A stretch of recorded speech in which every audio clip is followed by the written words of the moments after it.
Olá, está começando mais um Vox, o podcast do Ministério Público de Minas Gerais. No programa de hoje, vamos falar sobre animais em situação de acumulação.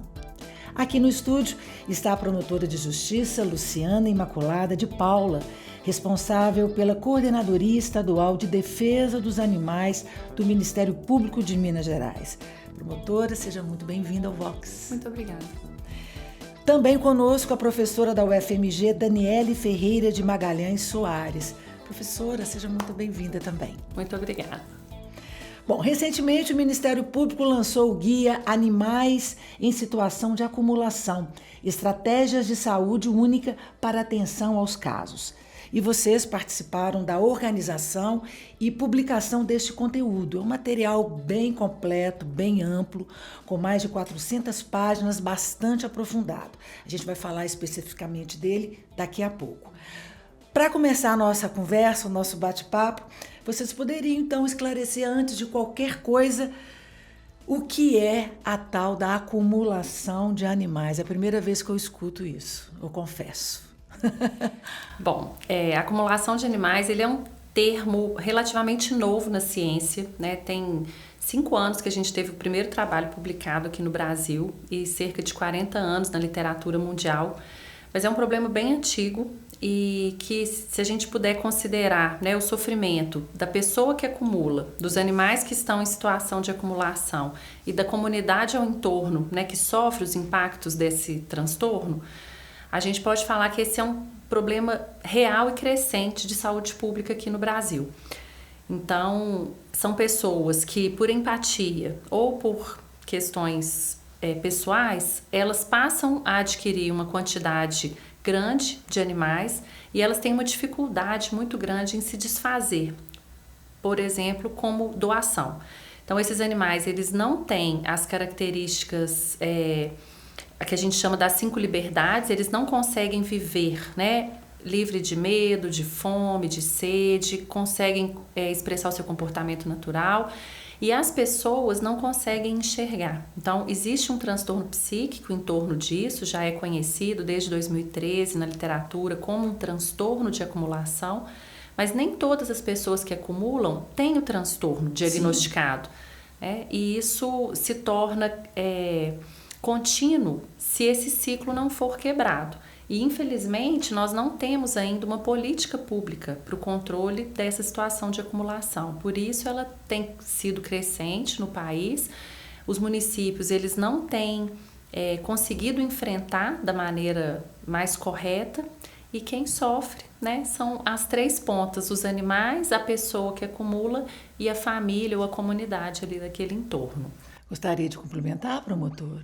É só mencionar que esses casos eles têm sido muito recorrentes nas promotorias que solicitam o apoio da coordenadoria. Por essa razão, e até por uma falta ainda de uma literatura robusta, né, nós procuramos a UFMG com a intenção, né, de estabelecer uma parceria para criar esse guia com as diretrizes de atuação que englobam diversos setores da sociedade e do poder público. O que caracteriza esse acúmulo, assim, um número, assim, por exemplo, quantos animais encontrados que são tão considerados, olha, essa pessoa é acumulativa? Essa pergunta ela é muito importante, porque não existe um número. O que existe é uma característica individual em cada residência, né, que acumula animais, onde a gente tem 2 indicadores. O primeiro é a desorganização do espaço. Então, onde há acumulação, seja de objetos ou de animais, existe uma perda de função daqueles cômodos habituais da casa. Uma desordem. Uma desordem perceptível. Então, tanto para um agente comunitário de saúde, quanto para um policial, quanto para um vizinho que vai entrar e conviver com aquela família, ele já consegue perceber que a vida social daquela pessoa ela está sendo afetada por essa acumulação, seja por objetos, seja por animais. E quando então é um quarto que já não é mais usado para dormir em virtude do excesso de objetos, aquela cozinha que já não consegue ser utilizado, o banheiro, em virtude dessa acumulação. a ponto de até obstruir alguns cômodos e as pessoas deixarem de usar parte da casa por isso. Esse é um indicador importante. E quando se trata especificamente de animais, na maioria dos casos essa acumulação é mista, né? Quem acumula animal normalmente acumula objetos também, até pensando que se desfizer daqueles objetos, eles vão fazer falta para o uso com os animais, para uma telha, para uma cobertura, né? Para separar. Os animais, não importa o número, o que importa é a condição que eles estão vivendo. Então eu posso ter 4, 5 animais num espaço físico que não é compatível para as liberdades que aquele animal precisa, né? Para que ele possa se espreguiçar, que ele possa andar, que ele possa levantar. Então o número ele não é o mais importante, e sim a condição que ele vive e a negação, porque quem acumula, ele tem uma percepção diminuída de que aquela condição do animal não é ruim, não é boa, é ruim para o animal. Então, se a gente puder falar em 3 fatores, a desorganização do espaço, a condição de vida que os animais têm e a negação de que aquele indivíduo tem, de que aquilo é um problema. Eu imagino que deva ter também uma sujeira, né? Um descuido daquele lugar, né? Onde convivem as pessoas e os animais. Né? O descuido, muitas vezes, ele vem pela própria impossibilidade que a pessoa tem, né? Geralmente, se a gente for falar, né, quem acumula hoje no Brasil animais são principalmente mulheres acima de 60 anos, solitárias, que já foram abandonadas, né, pela família ou que, né, não conseguiram conviver. E aí elas não dão conta de limpar, né, de recolher os dejetos, de manter um ambiente saudável, e aí com isso vem roedores, baratas, mosquitos, né, os flebótomos, e a gente torna aquele ambiente um ambiente extremamente insalubre para os animais e para a pessoa que convive ali.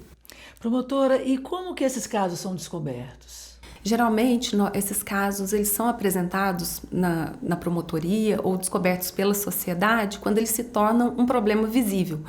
Em geral, essas pessoas vivem em solidão e vão sendo negligenciadas até pela família, pelo poder público, mas quando um problema ele se torna muito aparente ou ele se torna um problema para a comunidade, esses casos eles se tornam visíveis. Eu vou dar um exemplo, né, de um caso que nós tivemos no final do ano passado, de uma senhora de 84 anos que acumulava dezenas de animais.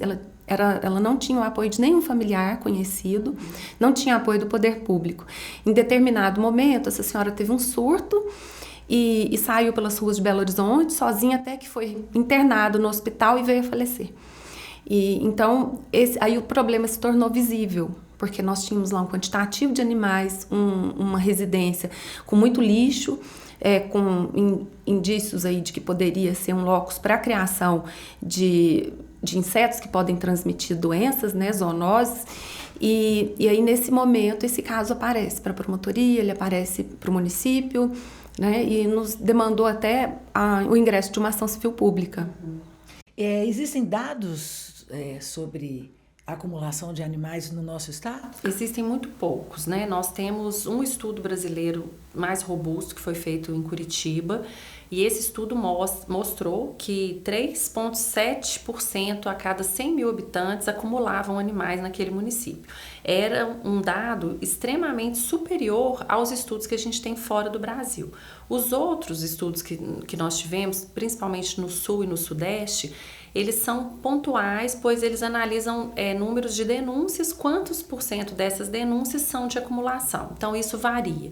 Mas o que eu acho importante a gente, independente, né, de ter dados concretos, por que a gente não tem dados? Porque não é de notificação, não é um agravo de notificação obrigatória, que as prefeituras têm um fluxo de notificação.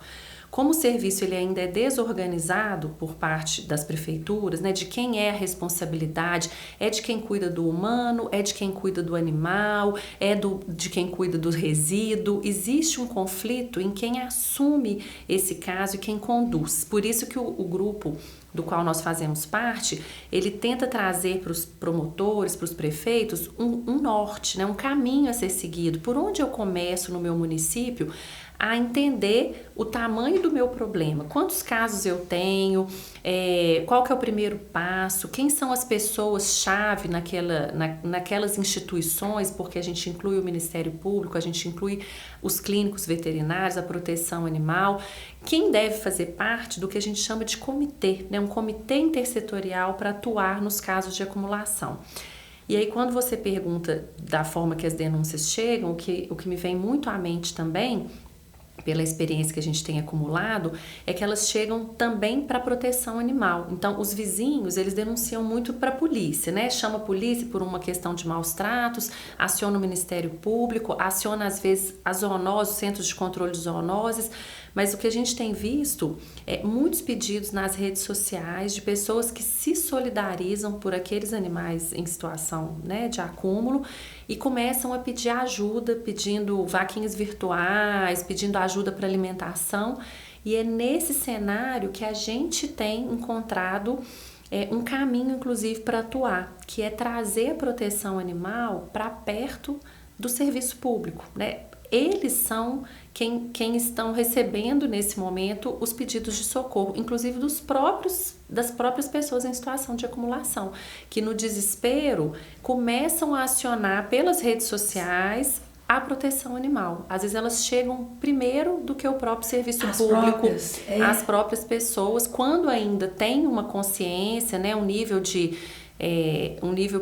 psíquico que permite pedir ajuda, elas têm pedido ajuda também para a proteção animal. Pois é, porque a minha próxima pergunta seria justamente quais os fatores que contribuem, né, para essa situação. A gente está falando desse problema psíquico das pessoas.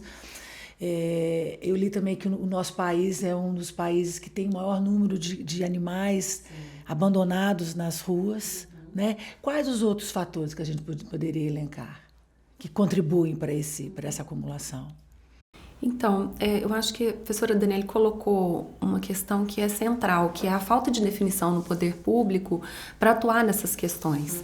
Quando há aí um pedido da proteção animal, por exemplo, com uma relação à preocupação da situação dos animais, fica parecendo que é só um problema animal, um problema de direito animal. No entanto, nós temos que considerar ali que existe uma preocupação tanto com o direito animal, mas com o direito da pessoa e com o direito também ao ambiente saudável. E a falta de encaminhamento, de endereçamento desse caso para uma equipe multidisciplinar, né, integrada aí pelos agentes de saúde, cuidado com pessoas em situação, pessoas idosas ou com transtorno psíquico, os agentes do município que lidam com a limpeza urbana e também um direcionamento a respeito de quem deve cuidar de animais domésticos nos municípios. Na nossa lida, nós observamos que a maioria dos municípios não tem uma lei que estabeleça qual das secretarias é que vai tomar para si essa atribuição, né? Hoje, muito recentemente, nós temos na União a criação de um departamento de defesa animal, especificamente para cães e gatos, dentro do Ministério do Meio Ambiente.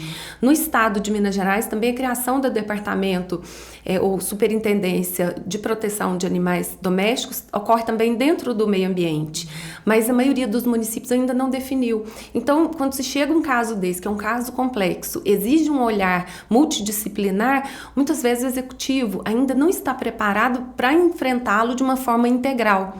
Né? E daí a importância do guia que discute todas essas questões.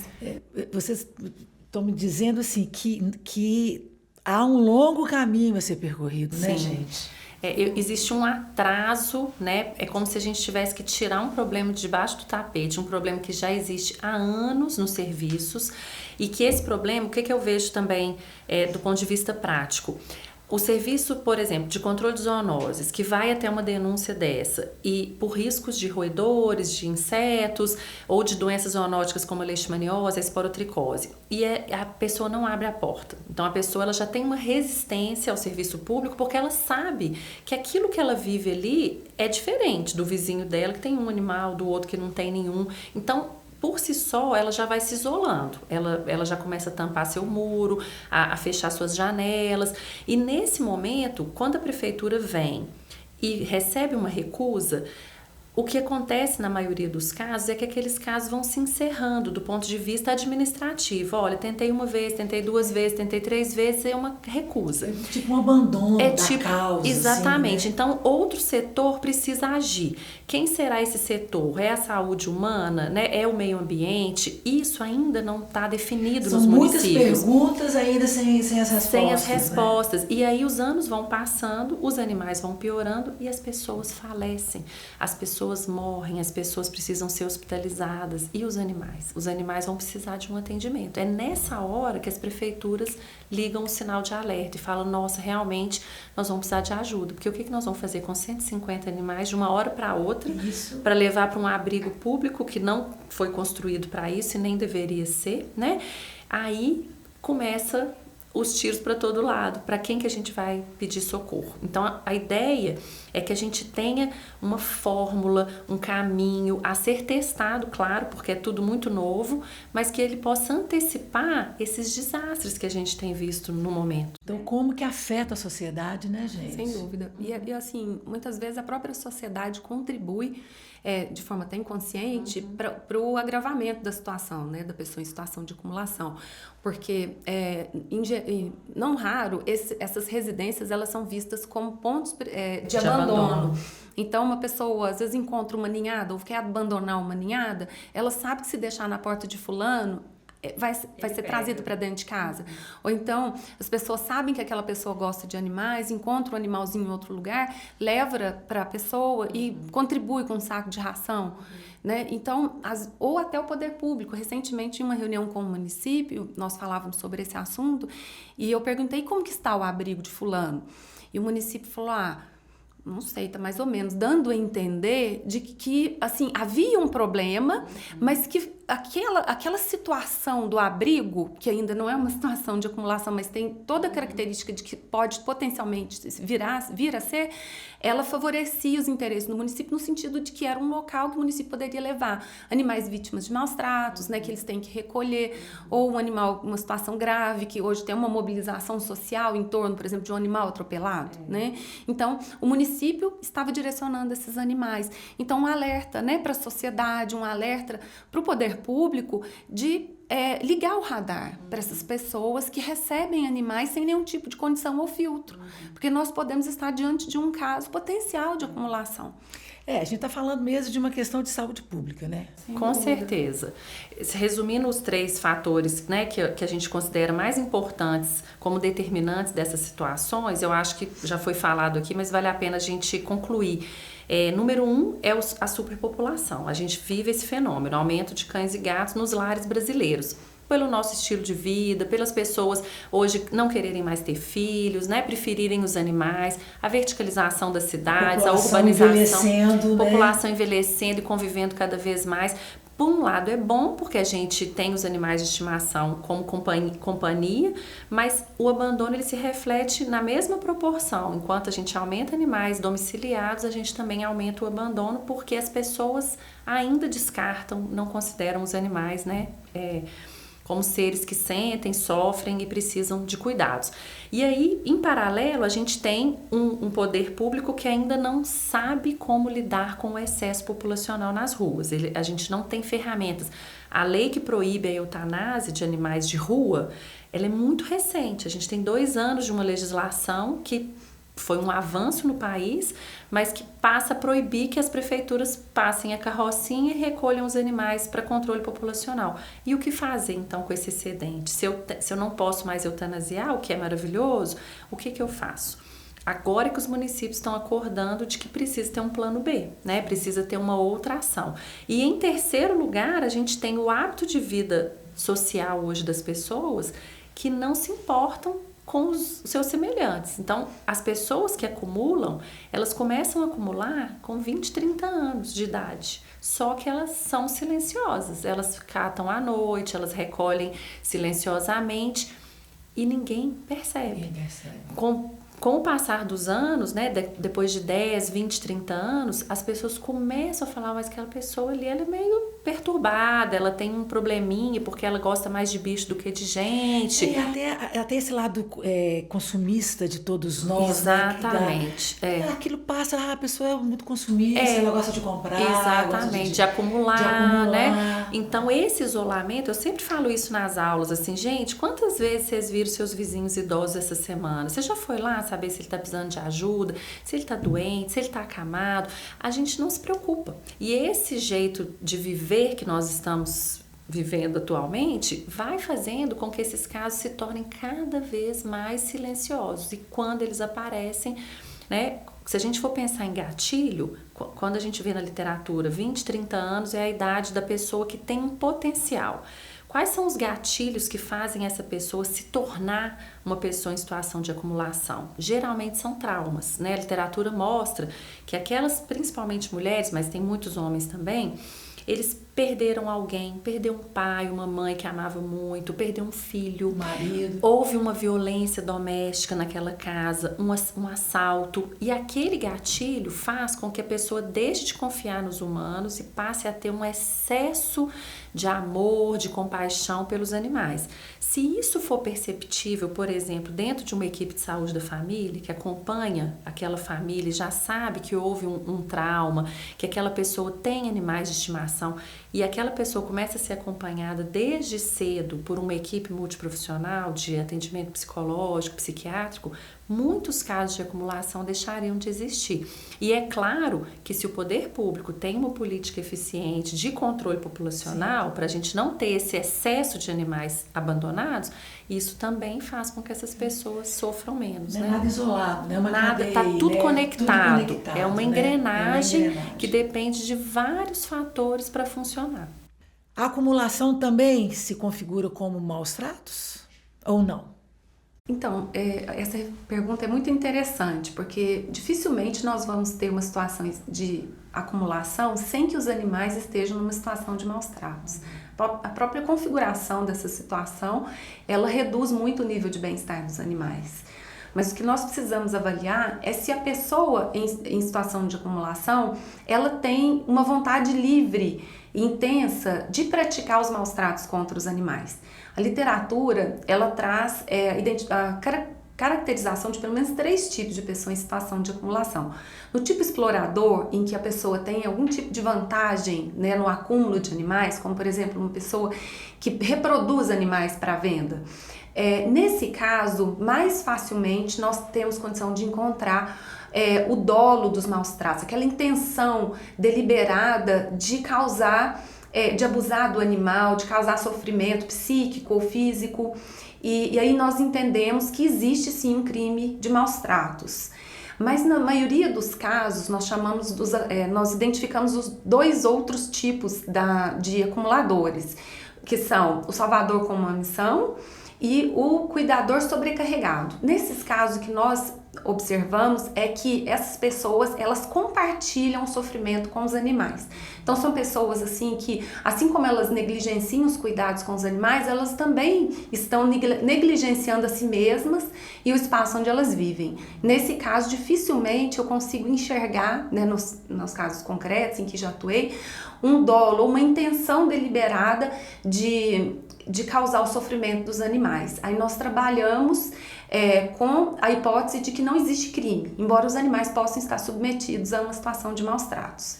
E nesse ponto, eu acho que é importante a gente destacar que, por não ser caracterizado como maus tratos, os animais eles não têm que necessariamente ser removidos daquele ambiente e a pessoa não tem que ser conduzida, porque a gente tem visto casos assim desastrosos, onde por falta dessa informação e desse conhecimento se considera maus tratos porque é um animal que está emagrecido, sem condição de acesso à alimentação ou de espaço, e essas pessoas elas são conduzidas para as delegacias, casos inclusive de prisão consumada, e os animais são determinados, né, pela justiça local que eles sejam encaminhados para os abrigos públicos.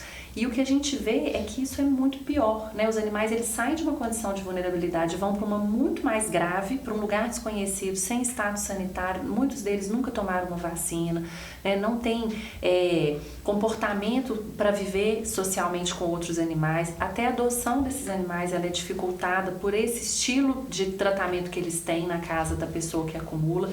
E a pessoa, quando ela volta e vê que ela perdeu todos os seus animais, ela entra num quadro muito pior, né? E as recidivas, elas são quase 100%. Então, essas ações desastrosas, né? Elas são responsáveis pelo alto número de recidivas e pela frustração do serviço de continuar na luta pela solução desses problemas. Isso, a necessidade dessa equipe multidisciplinar para resolver. Exatamente. Eu gostaria até de complementar, porque o primeiro impulso que se tem quando se depara com uma pessoa em situação de acumulação é essa de fazer condução por maus tratos e retirar os animais. Mas essa está de longe de ser a melhor opção, né? Então, o que fazer? Em geral, nós sugerimos o manejo in situ, né? Que haja um mutirão e um tratamento do ambiente, né? A retirada dos entulhos, dos lixos, o encaminhamento dessa pessoa para um serviço, um acompanhamento do serviço social, do serviço de saúde do município e o manejo dos animais no local, concomitantemente com tentativas de adoção, mas de uma forma delicada. Isso tem que ser tratado com a pessoa, porque existe aquele apego e a retirada dos animais pode agravar o quadro e contribuir para uma recidiva. Então, nós não recomendamos na coordenadoria, quando colegas entram em contato, a nossa sugestão sempre é tentar o manejo no local e dando tratamento veterinário, fazendo as castrações dos animais e a retirada gradativa para fins de adoção. Sim. Vamos falar do guia, então, desse importante guia. Então, por que então que vocês decidiram escrever esse guia? Bom, eu acho que nós temos duas respostas até, a minha aqui e da professora Daniele, porque nós estávamos num trabalho paralelo, né? Aqui na coordenadoria, muitos casos de pessoas em situação de acumulação e uma incógnita, né, no meio jurídico sobre o que fazer. Havia decisões no sentido de promover retirada dos animais, encaminhamentos para o Centro de Controle de Zoonose ou abrigos públicos, né, que não nos parecia muito adequado. E, por outro lado, nós precisávamos atender essas demandas e, paralelo a isso, né, a professora Daniele tratava com um grupo de protetores, né, que são as pessoas que estão sentindo mais essa situação, tendo em vista que são os primeiros, né, como a professora disse, a serem acionados. E o nosso contato, né, propiciou essa intenção de criar um guia técnico para direcionar ações não só do Ministério Público, do Judiciário, mas também de gestores públicos, da proteção animal e dos serviços de polícia judiciária. Então, é um guia multissetorial, ele é voltado para vários setores, né, tanto da sociedade civil, quanto também para os agentes que atuam, né, na defesa do meio ambiente ou da saúde. Então, qualquer pessoa pode ler? Qualquer pessoa. Ele tem uma linguagem muito acessível, ele tem capítulos específicos, então, por exemplo, capítulo jurídico para orientar os promotores, né, as delegacias de crime contra a fauna, delegacia civil de meio ambiente. Todos têm essa ideia, né, de que a força policial, de que a retirada ela não é a primeira decisão a ser feita. A gente tem capítulos voltados para os veterinários, para eles entenderem, ao serem acionados para atuar no caso de acumulação, por onde começar, porque a gente também via muito desencontro. Geralmente o setor de zoonose é o primeiro a ser acionado e é o que é mais equipado nos municípios, né, que tem uma equipe mínima de controle de arboviroses, de armadilhas. Então, eles vão, mas eles vão com o olhar da zoonose. Aí a primeira ação que eles podem oferecer é o quê? Um exame de leishmaniose, é a remoção de um animal. E o que a gente vê é que não é isso que os animais estão precisando naquele primeiro momento, né? Eles precisam de comida, eles precisam de água, eles precisam de problema de pele, banho. Então, esse guia, ele foi trabalhado por muitas mãos, né? Foram pessoas do Brasil inteiro, que mais de 100 encontros nós conseguimos chegar numa conclusão de uma conduta inicial e que tem dado sucesso onde ela tem sido aplicada. Mas na vida real não é fácil. Então, quando a gente fala, olha, vamos sugerir ao município de não retirar os animais, isso demora, né? Tem que ter pessoas dispostas, por isso que trabalhar em parceria com a proteção, desde que essa proteção animal ela seja remunerada, reconhecida, inclusive judicialmente, né? Para assumir aqueles animais. Não pode ser um trabalho de favor, né? Não pode ser um trabalho informal dentro do município. E cada município tem suas particularidades também, Sim. né? O que é mais desafiador, né? No estado como Minas Gerais, né? Com 853 municípios, né? Cada um com a sua realidade. Mas é possível aplicar as diretrizes no município como Belo Horizonte, mas também no município menor, né? E cada um dentro ali da sua configuração. O importante é que essas ações sejam adotadas por equipes multidisciplinares, né? E que possam contribuir aí dentro de cada uma das suas competências. E aonde encontrar o guia? O guia fica disponível no blog mantido pela SEDA, que é defesadafauna.blog.br, e pode ser baixado gratuitamente. Ele foi produzido só em meio digital. Bom, então, gente, como resolver essas situações, hein, de acumulação? De quem é a responsabilidade?